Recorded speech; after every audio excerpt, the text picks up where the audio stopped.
Okay, hello and welcome to Macc-Pow at Home, a series of informal chats with creators from the world of comic book art from around the world, and it's supported by the Macclesfield Town Council. Usually Macc-Pow is a physical event, but we are going online this year, similar to how we did last year, but I'm going to be running a series of chats with creators over the next month.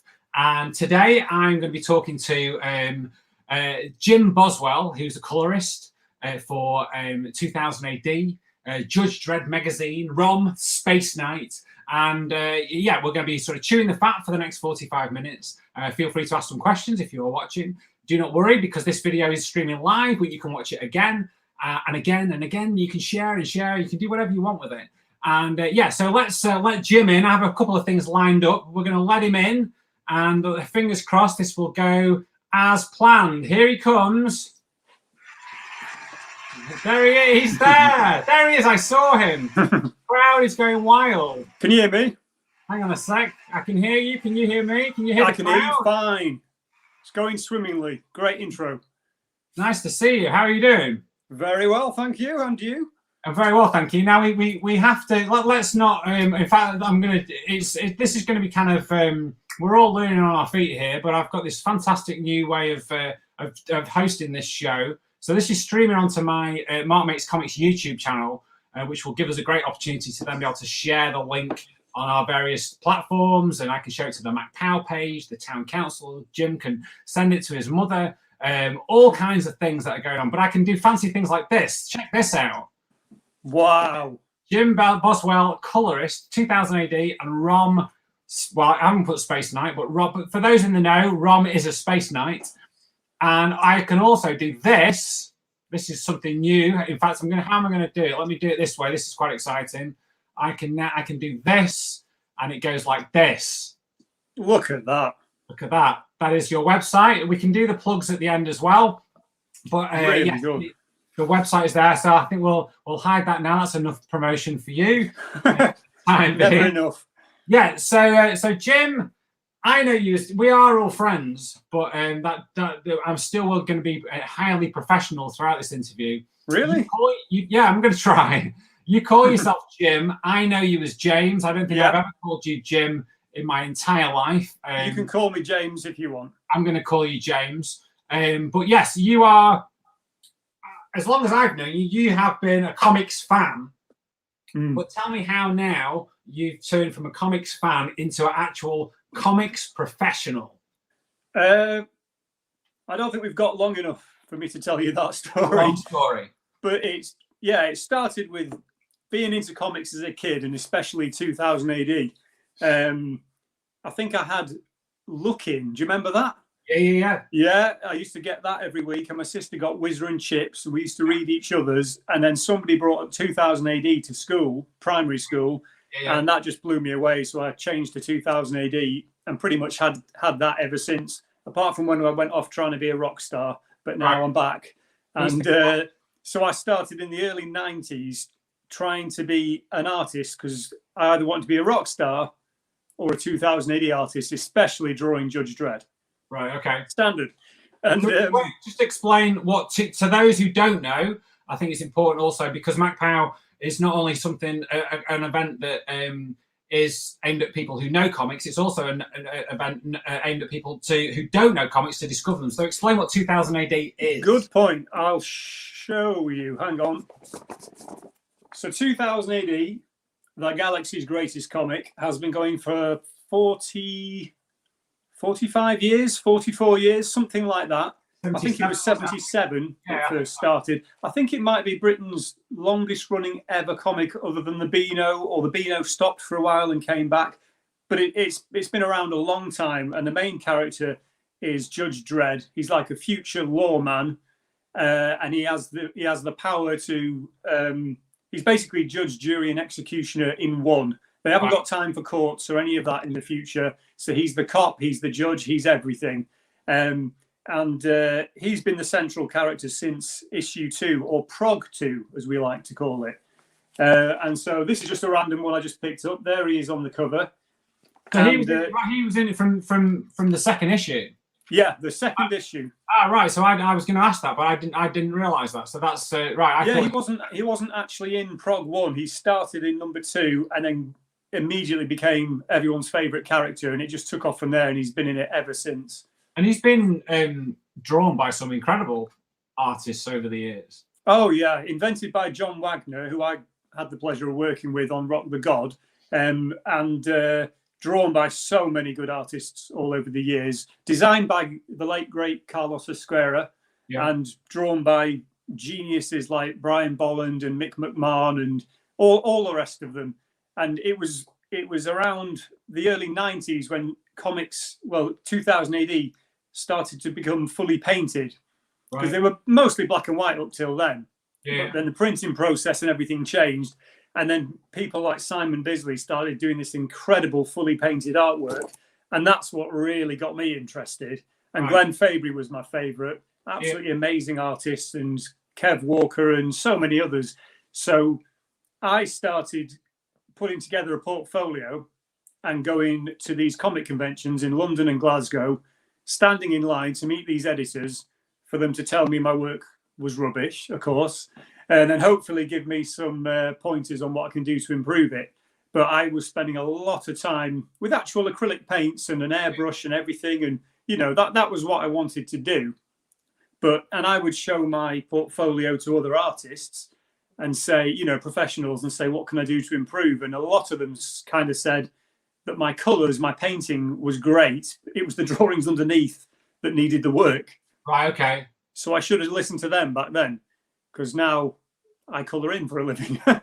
And didn't you, at one point, because I remember you telling me or sending me, you started basically approaching other cartoonists, artists, and saying, could you share some of your black and white art for me to colour? Is that correct? Yeah, for the longest time, I wasn't even trying to be a colourist. I didn't even think of that. All I wanted to be was an artist. And I would go through phases of getting really into comics again and do loads of samples, do a convention, get a bit disheartened, lose interest, but I always came back.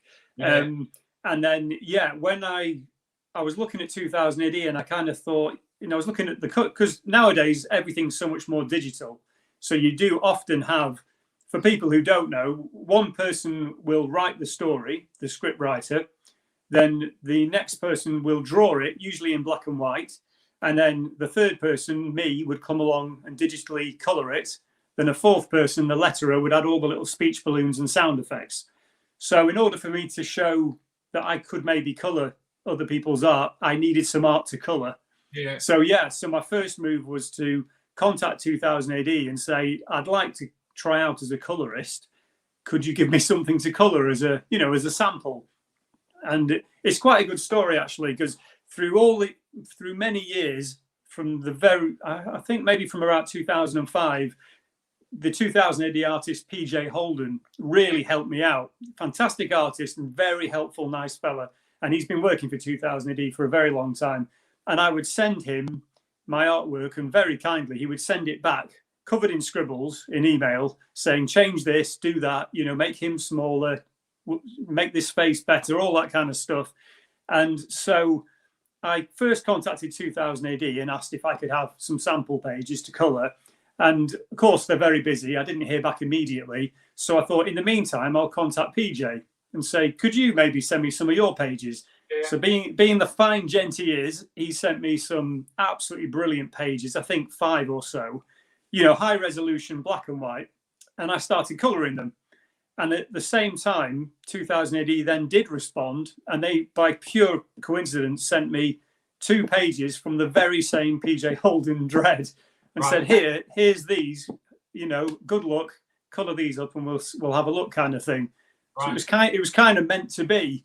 So I coloured up the pages that 2000 AD sent and a few that PJ gave me, and I sent them off, kind of fingers crossed. And then amazingly, I got an email back from Tharg the Mighty, Matt Smith, 2000 AD editor, saying, nice colouring. I'll be in touch when I've got something available. Right. And I thought, wait, what? Yeah. For years and years of standing in front of editors and showing them my stuff and getting knocked back. And the first time I tried to be a colourist, I got in. And then, absolutely amazingly, the first job he gave me was Judge Dredd, which I thought maybe I'd start on the Future Shock or one of the smaller things. And thank you, Matt Smith. He put me straight on Judge Dredd. And would you believe it? It was drawn by PJ Holden. Right, so okay. it all came back full circle, kind of thing. Because it's nice to be able to get a sense of how that person draws as well, because it's not just a case of colouring in. It's obviously, there are different styles to colouring. And your colouring itself is very sort of atmospheric, and it's whereas in the old days all colouring was very much flat colours. Yes, and then over the years, the digital colouring has allowed for a lot more sort of depth and shading.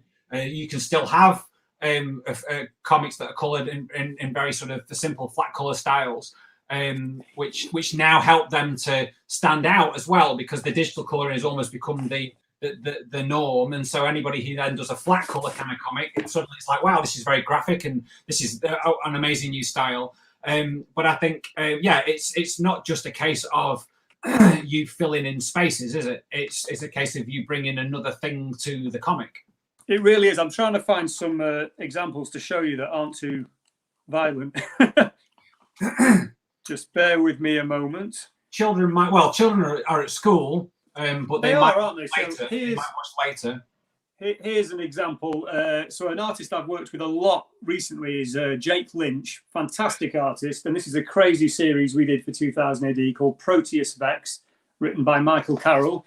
And hopefully we'll get to do the next series as well. But this is just an example. So when this comes to me, it's completely black and white. Yeah. And then it's kind of up to me to make it look nice and colourful like that. And how many from you doing your initial colours, when do you show it to the editor? Does it go to the editor or does it go to the artist? Oh, it goes to the editor. Basically, the script would be submitted to the editor, and if he thinks, yes, this will make a good story for 2000 AD, then he will say, yes, go ahead and write the full script. Right. And then he will decide who he wants to draw and colour and letter that series. Right. And then he will send the probably, I don't know, I mean, I'm not the artist. I don't know how many parts of a script an artist receives. Maybe they get the whole thing. I think they receive maybe the first few episodes, and then he will start drawing it. Then he will give it to the editor, who will look at all the artwork and say, yes, everything's in the right place, everything's good. Then the editor will send it to me, and I'll colour that episode, send it back to the editor. Then he'll look over that and say, yeah, all the colours are good. And then he'll have all the speech balloons and everything put on after that. So that's the order it happens in. Do you get notes prior to colouring as to this scene is at night, or this scene is, we want this? Or yes. Yeah.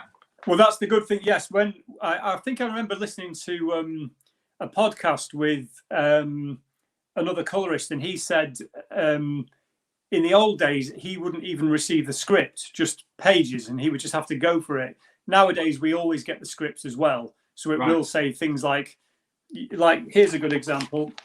So this is out in the Cursed Earth, which is the nuclear wasteland outside Megacity 1. And it's all very, well, you can see the moon there. It's all very much a nighttime scene. So the script will tell me that. So I have to make sure the colours are all very, gloomy and nighttimey with a nice kind of nighttime sky, like that kind of thing. This was drawn by Dan Cornwell, another artist I've worked with a lot. Right, fantastic. And how long does it take to colour a page? So a typical page that you just showed me there, what kind of time frame are you? I mean, I have done a page in a day, but it's very hard to say because some pages are extremely complicated. I'm doing a Judge Dredd series now with Jake Lynch, and he's put a ton of detailed work into it. It's absolutely brilliant. And some of those pages have taken a very long time. Others, I could do a page in a day kind of thing. But the way I work, I tend to start colouring one page, get a bit bored, look at page 2, start that. Then page 3, I might completely finish, then think, oh, no, I've got to go back. So I tend not to. I kind of work in order mostly. They get finished usually in order, but I'm usually working on all of them at once. And a 2000 AD episode is usually 6 pages. The Judge Dredd magazine, which is the monthly spin-off title, which is mostly focused on Judge Dredd, those are usually 10 pages. Right. And so, and then how far ahead are you working in advance with it being a weekly comic? Yeah, that varies a lot as well. Usually, quite far in advance, so the deadlines aren't that bad. I had one, in fact, the one I just showed you, the nighttime one with all the spiders.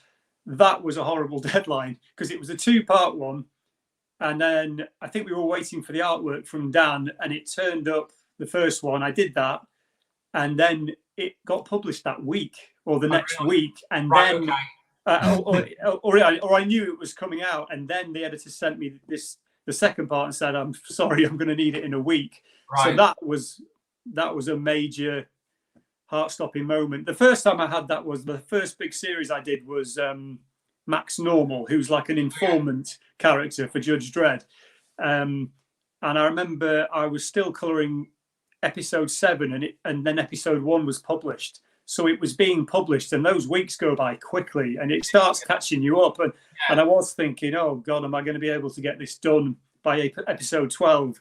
But yes, the editor knows what he's doing, and he knows the speed each person works at. So yeah, a couple of scary deadlines, but overall, it's I mean, there's one that's out in the latest Judge Dredd magazine that I finished quite a while ago, and then it comes out, and you think, oh yeah, I forgot about that. Yeah, well, that's quite nice, isn't it? It's just nice to know that they're kind of in the can, aren't they, I suppose? Yeah, that's it. I mean, a weekly comic, it must be unbelievably tough to keep that going year after year, month after month, you know. And Matt Smith also edits the Judge Dredd magazine, so he's got both of these to keep ticking over. So I would imagine he needs a pretty good backlog of stuff ready to go. Because the quality can't ever dip. I'm sure at times there are people on the message boards who say, "Oh, this week's issue wasn't quite as good as last week's." You know. Oh yeah. But this is the big fun that I've always loved with 2000 AD. It's an anthology comics. There's usually 5 or 6 different strips in there, you know, with like 6 pages each. So there's usually something for everyone. Sometimes when it's firing on all cylinders, everything in there is just brilliant. Yeah. Sometimes there might be a couple you don't really like, but there's always Judge Dredd or something else that you do like. Yeah. And do you subscribe to the theory that comics just aren't what they used to be, or is that just I mean, they have to grow, don't they? I mean, I love reading old Judge Dredd in its original black and white, like the original Judge Death Lives by, you know, drawn by Brian Bolland, things like that. They've got an amazing quality to them. But really, to compete these days, you need some flashy colours, but you can still have a black and white strip in there as well. Yeah. I mean, so some people, they go on and on about the golden age of 2000 AD being in like the mid 80s, and it was amazing. Yes. And that's when I was a school kid, absolutely fascinated with it. But I think there's some incredible stuff coming out these days as well. I think a lot of things, and that's true of anything, you know, films and TV, that it's a golden age because at the time you were of a certain mindset anyway. And so everything's just sort of, you know, when you're sort of at school age, your weekly comic is just like the main part of the week, you know. You look forward to your Wednesday or your Monday or whatever, and you know it's coming through the door. Yeah. And so that kind of thing perhaps isn't there anymore. But you have to think of a lot of films that we know of that have been remade or sequels of more recently, that maybe they've not felt like they are quite as good as the films that we hold so close to our heart and so dearly. But yet to a younger audience, a newer audience, those newer versions are actually better than the ones, dare I say, that we love. So, I mean, there must be so many kids now who love the new Star Wars films, then they look back at the originals and think, what's this? You know, what's with the dodgy 70s haircuts, and they won't think the effects are as spectacular. Yeah, and the same thing with comics. Yeah, it's that, why are these colours so flat, or why is this just all in black and white? So it's over time. So so do you think that the artists that you're working with now, do you think they draw in a way knowing it's going to get coloured? So do you think they leave things out, or is it different? They know it. So if they know it's not, if they know it's going to get coloured, is it different, drawn differently than if they knew it was only going to be in black and white? I would imagine they'd have it in mind. I mean, the two main artists I've worked with, Dan Cornwell and Jake Lynch, I'd say their work stands up on its own easily. In fact, everyone who I've coloured, really. There are differing styles. There are things that I'm sure they do. Like one thing Jake does, which I love, he knows it's going to be coloured by somebody. Yes. And he will put several layers on the artwork. So if there's a particular explosion or effect, say there's like recently, without giving anything away, there's a robot who becomes electrified with static electricity all over him. So Jake's thought ahead, and he put all the electricity on a separate layer, which makes it way easier and more effective for me to then colour that blue and make it glow and do all that kind of thing. So he knows that's going to be coloured, and he knows that I'm going to be able to do a better job of that if I can play with it on a separate layer in Photoshop or whatever. Right, and so going back again and then connecting it up with what we're just talking about.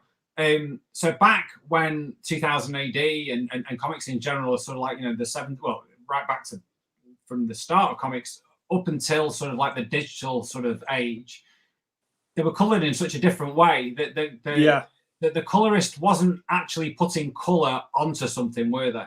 They were more assigning areas for colours for the printer to. I think so. I honestly don't know, but I know they were very limited, and I think they had a palette, and they literally wrote a number in an area, didn't they? Yeah. Like, and this is this orange, and this is for yellow. I don't even know. No. But, I mean, obviously, I read comics back in the 70s and 80s, and you'd get that. What do you call it? The tone, the dots. Yeah. Really close. You could see how they printed it. Yeah. And that has such a charm to it as well. I mean, I love all that old stuff. Yeah, and I think that's something that sort of growing up then and then still being involved, whether you're reading comics now or lucky enough to be involved in comics, you get the best of both worlds. You get to sort of look at those and think, oh, I love that, you know, that kind of vintage kind of style. Well, there's so much you can go back and look at, definitely. Yeah. And things like, see all these books here, the 2000 AD Ultimate Collection, which I subscribe to. So it's basically printing all the best series from 2000 AD from the start. Right. And kind of 1 month it'll be really vintage old black and white stuff that's pretty cheesy, some of it, but it has such a charm to it because it was aimed at 8-year-olds in 1978 or something. And then the next month you'll get something that, you know, was published maybe 5 years ago in glorious color, you know. So there's so much. If kids are getting into comics now, don't if you can, don't just sit around waiting for next week or next month. Go back and look at what came before, because there's years and years of great stuff. Well, that's what I say about like the kids that are discovering the world of Marvel comics. You know, and there's so many people who are discovering those characters not through the comics but through the films. And will only have ever known about Captain America and Thor and all those guys because of the Avengers movies, you know, X-Men and all that kind of thing. But then what you would hope is that would then make those, so at least some of those people think, oh, let's go and rediscover the source material. And it's great to be able to go back through this, you know, this huge history. Yeah, definitely. And there's only so much you can put in a 2 or even 3 hour film. Yes. I mean, if you look at, well, there's been 2 Judge Dredd films made, a fairly terrible one with Stallone in 95, I think it was, and a far better one with Carl Urban in, I think it was 2012. But they can only scratch the surface. You know, you can only do so much with a film, but hopefully they're great vehicles for kids to get into it and then think, I wonder where this all came from, and go back and start reading, because there's so many epic stories.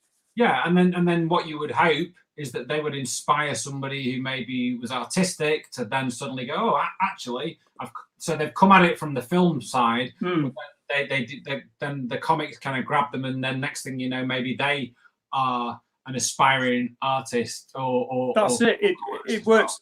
And like something like, I mean, I talk about 2000 AD because that's what I grew up with, and that's who I'm lucky to be working for.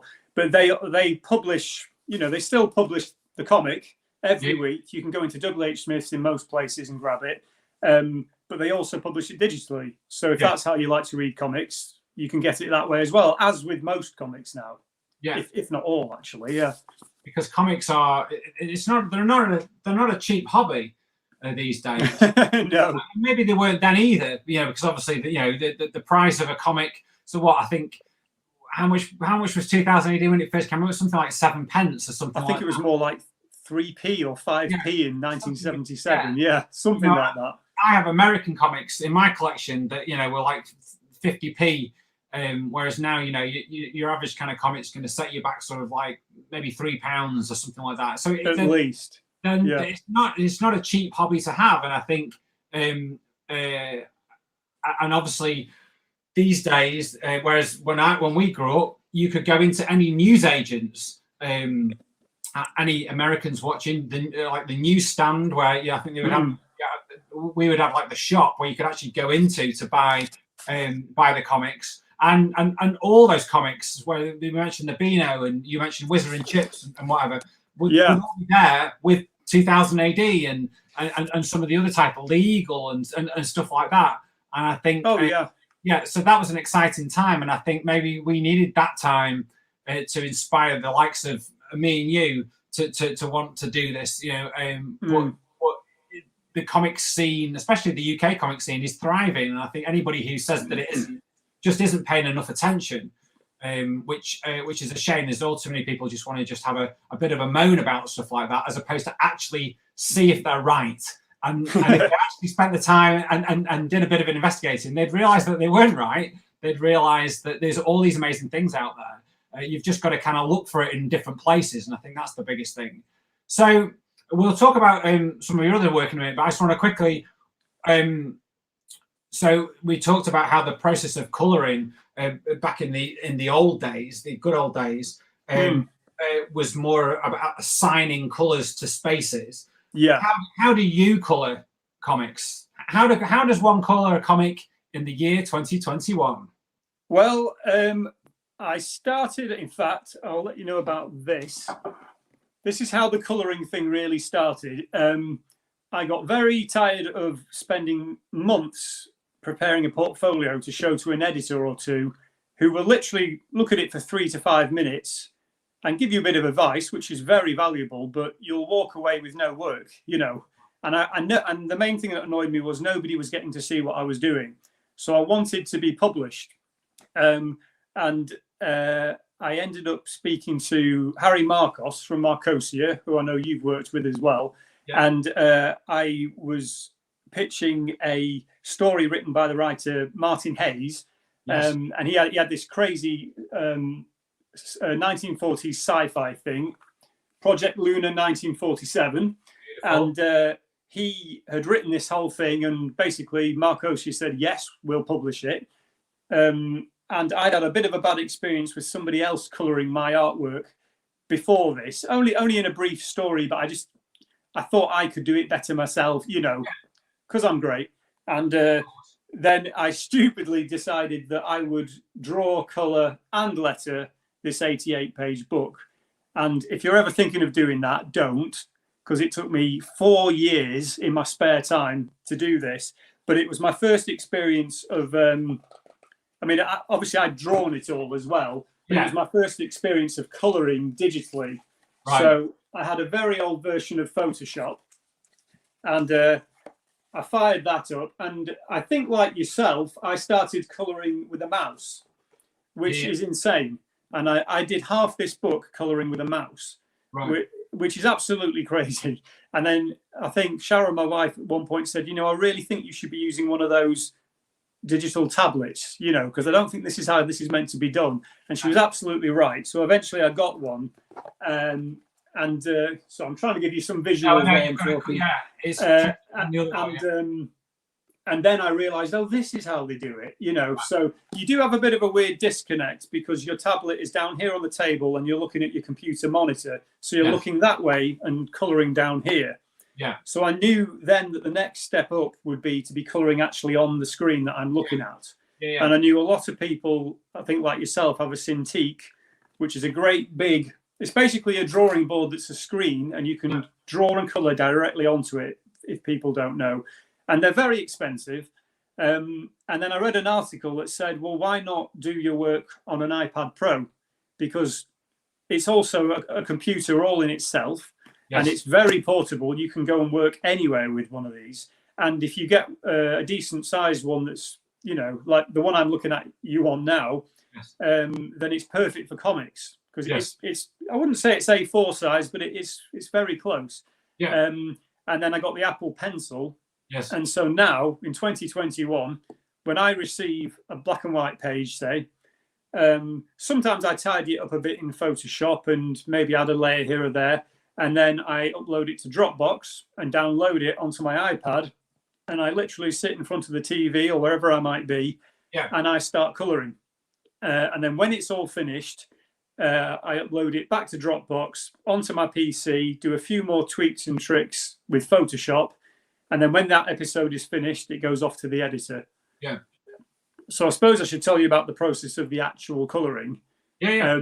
Because the first thing you start with, I wish I had some black and white art handy to show you, but obviously it's black and white. There's no colours at all.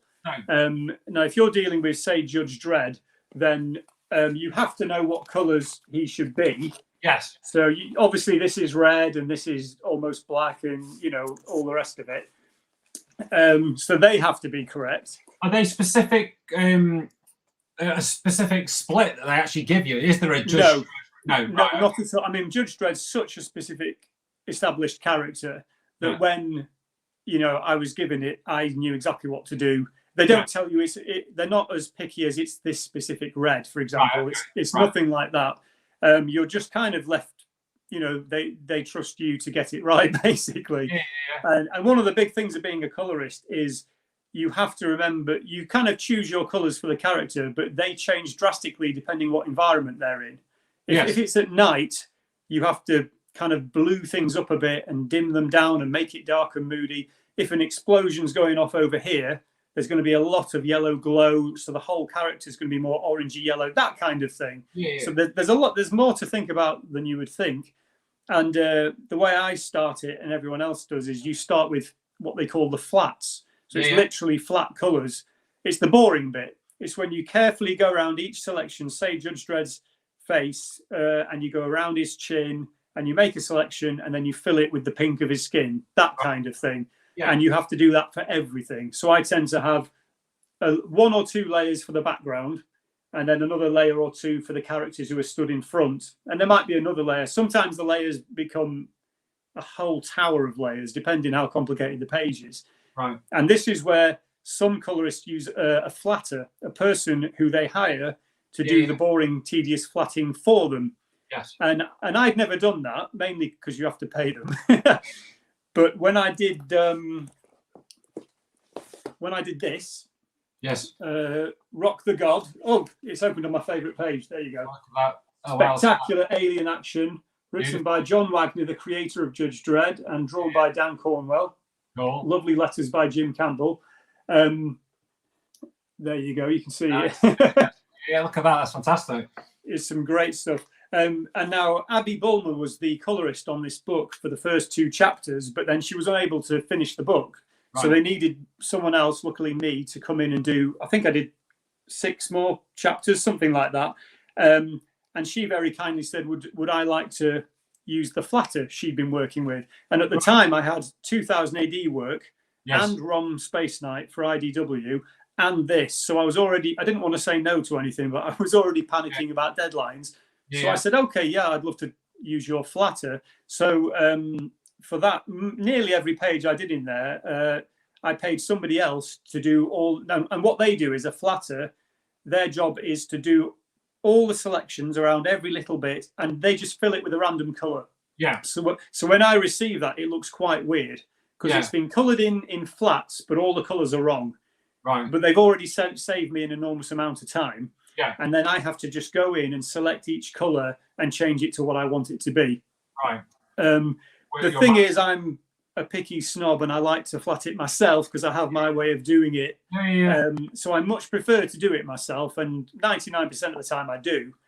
But it was perfect for me on that book. And I've had a couple of close deadlines where I've called up the flatters and say, can you do this for me really quick? Like the one I was just telling you about when we had a week to do an episode. Yeah. So I flattered and coloured the first page while they were flatting the next 5.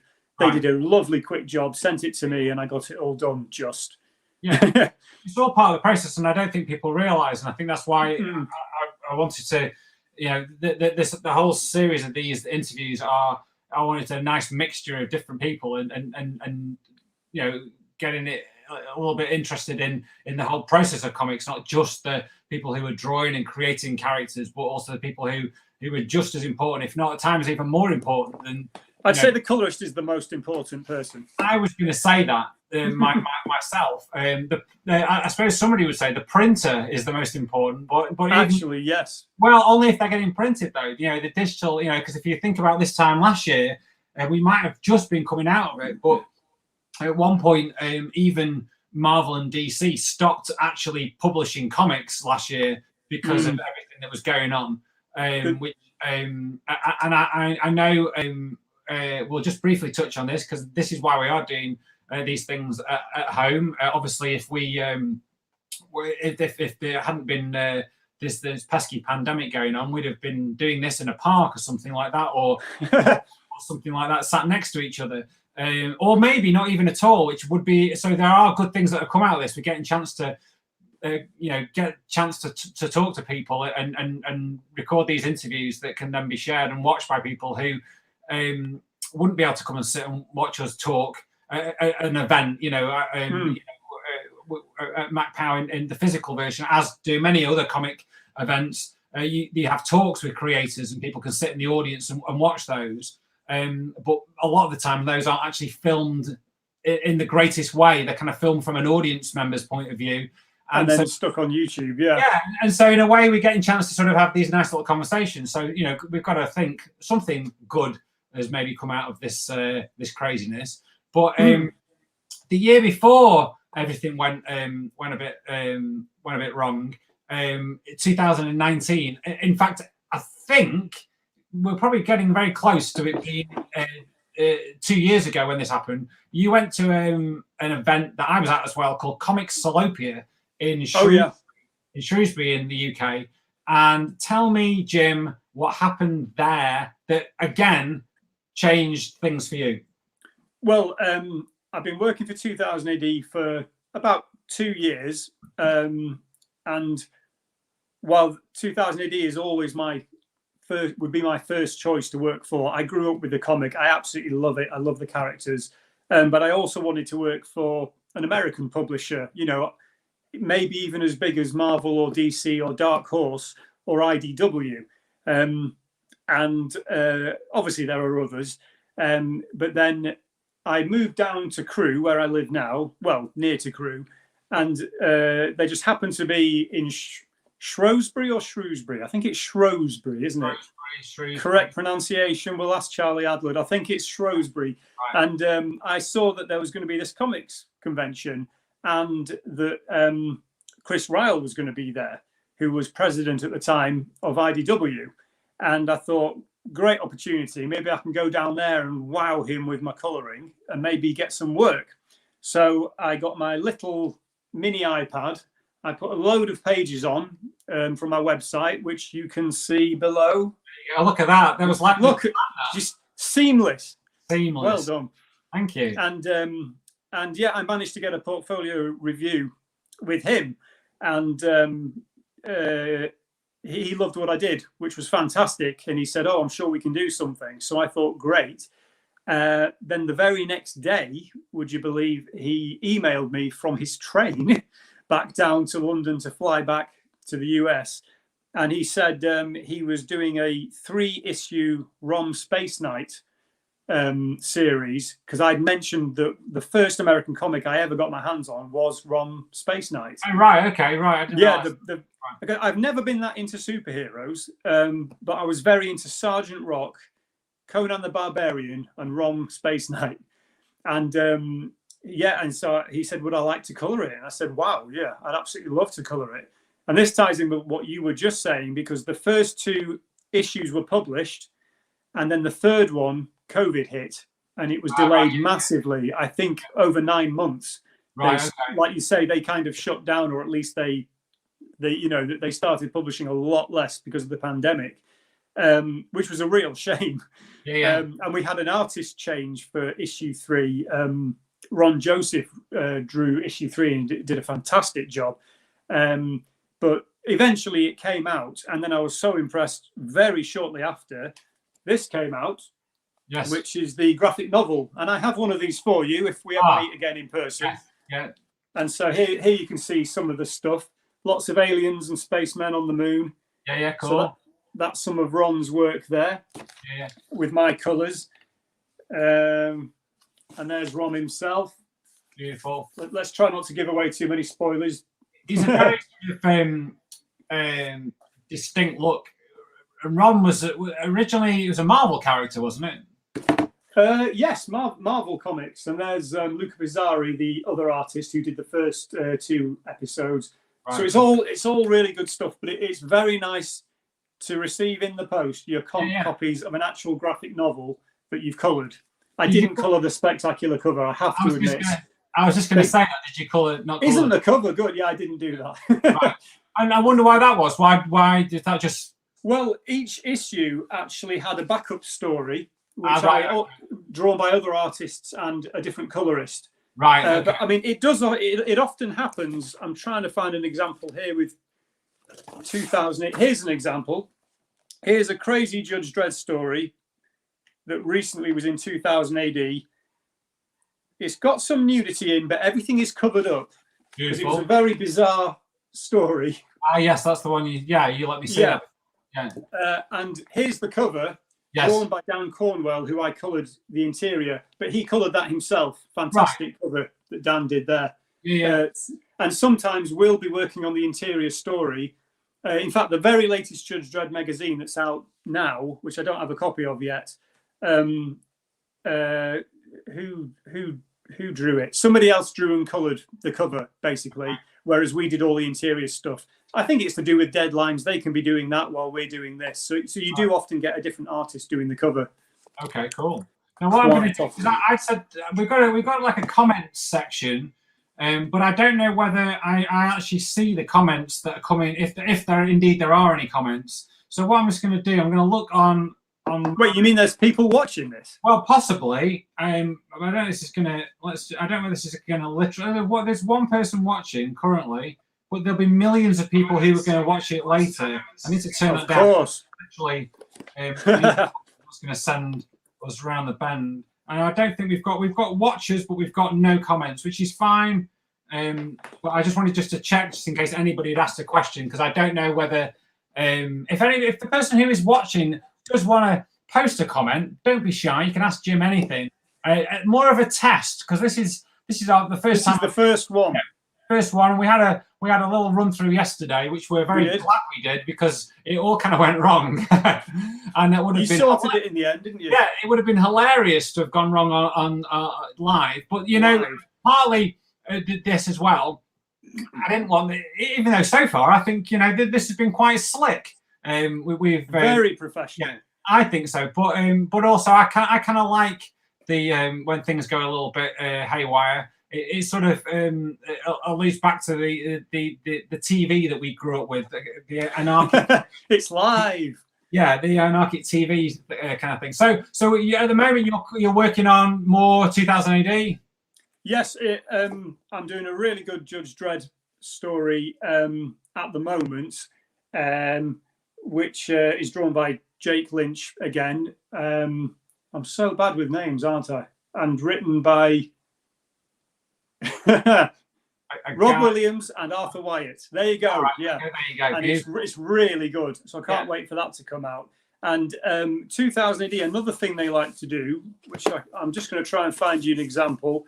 Yeah. They every night, I think it's 4 times a year, they do basically a kid-friendly version, an all ages issue called the Regened issue of 2000 AD. Oh, here's one.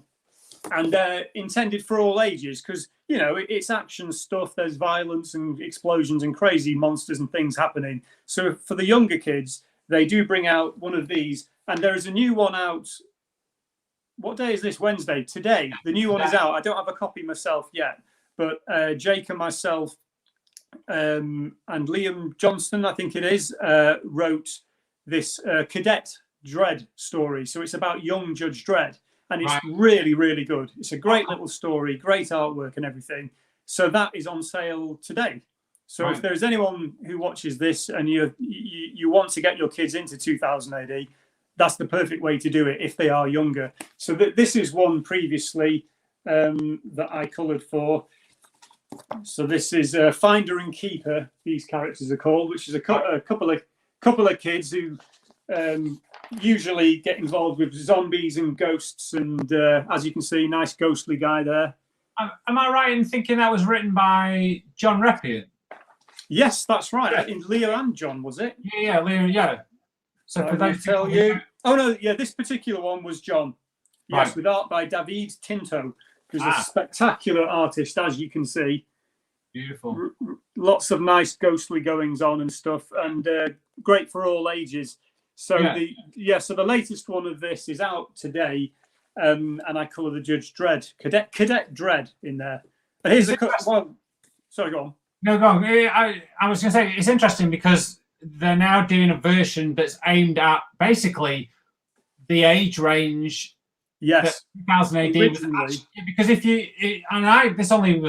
I discovered this more recently because Pat Mills has brought out this new kind of title called Space Warp, and it basically harking back to the days of the original 2000 AD, and his age range, the demographic he's aiming for is 8 to 9 year olds. That kind of which fascinated me to see that that's what the original 2000 AD was actually aimed at.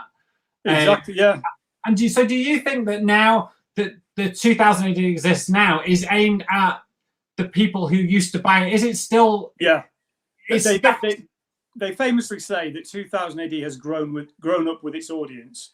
It had to move with it, kind of thing. It has become, when you read those early Judge Dredd stories, they've got such a charm to them, and they are fantastic.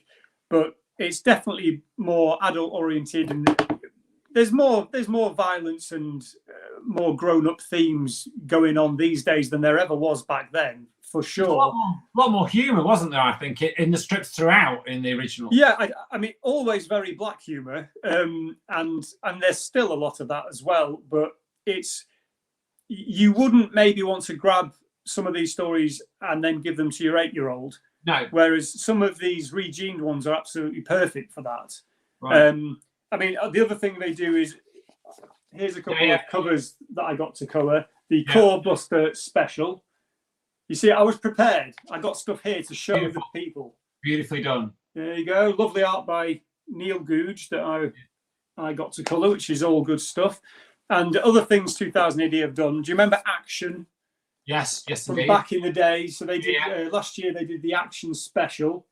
Yeah, and what did you colour in that? This was a very interesting one because there's an incredible artist, Henry Flint. All right, yeah. And he has drawn many Judge Dredd series, some of the great big epics, and he's just extremely good. And here he wrote, drew, and coloured this story for the Action Special, but then I think he was ill and he couldn't carry on. Right. So very quickly they needed to bring in someone to carry on with this, and they brought in Jake Lynch to draw it and basically do his best Henry Flint impression. Right. And I was colouring Jake's work. So here on this page we have the last page Henry was able to do, and then over here Jake took over and did such a good job. Yeah. Of kind of, I'm trying not to show you too much violence here, but there you go. And I started looking at the way Henry was colouring as well, which is quite a flat, as you can see, quite a flat kind of two-tone style there. And it really helped me, and it really did force me to kind of look at what I was doing and maybe simplify things a little bit. Right. I mean, I tend to do more shading and highlights than this usually, but Jake said he learned a lot from that experience, and so did I, because I was kind of off doing my own thing, thinking I was great, and then I was told, "Can you colour this? And it needs to look like that," which is very, very good thing for me to do.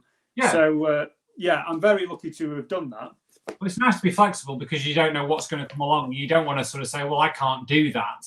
There are certain things, obviously, that are just totally outside of what you actually do. And you have to kind of hold your hands up and say, well, that's not really my thing. Because I mean, yeah, I mean, I've had some this.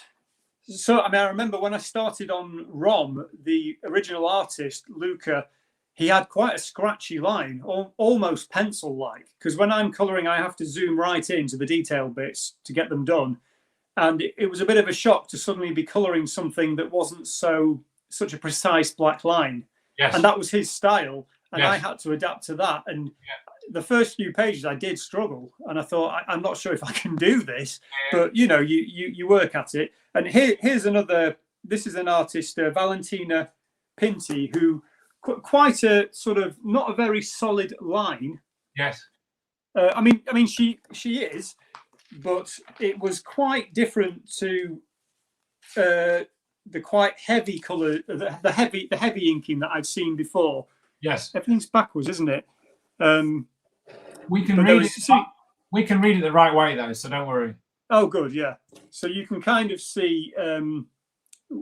I think that would be an artist who I would describe as leaving room for the colours, like you were saying. Not too many heavy blacks and scratchy bits, kind of thing. And sometimes it takes you a little while to kind of find your feet, when you're colouring in something like this. I mean, that's a nice example of like a nighttime scene there. So everything's a little bit dark and moody. Well, I think it looks great. Well, listen, we've been chatting now. It's almost an hour. So really. I know the time has flown. Who knew that we'd have enough to talk about? But we have done. I've thrown your website up there again, just so everybody knows where to go and check out some of your stuff. If you go to that website, every single page there, you'll see the black and white version, followed by my coloured version. All right, okay, cool. You can really see the differences. Yeah. I assume you're on social media. I know you are, but tell the people who you on Instagram, I'm Jimmy Bow, which is JIMMIBO. Again, it's full of comics colouring. I'm also on Twitter. What am I on Twitter? Jim Boswell Art on Twitter. I think I might be. Yeah. I am. I'm Jim at Jim Boswell Art on Twitter. Thank you for that. So people can follow you on there because I know that you post quite regularly on Instagram as well. Yeah. You're all about the people and interacting and getting out there with your stuff. Even though I've not left the house in a year. Yeah. Well, that's the thing, But who needs to go out when you can stay in all the time? I think chatting to you, chatting to me. But yeah, I really appreciate your time. Thank you, sir. You are a good man. You are a great colorist, and I wish you many more coloured pages coming, or many more black and white pages coming your way to be coloured. Thank you very much. I think it's a real thrill when you get a chance to do something that you love for your job. Definitely. Work with characters that you kind of grew up with. So you should be very proud of yourself, sir, for living the dream. Well, thank you very much. And can I say, excellent interview skills there. Thank you. I think you'll do a great job with all the other people. What I'm going to do is, I don't know. Do you want to stay on as I read the list of next, or yeah, go on.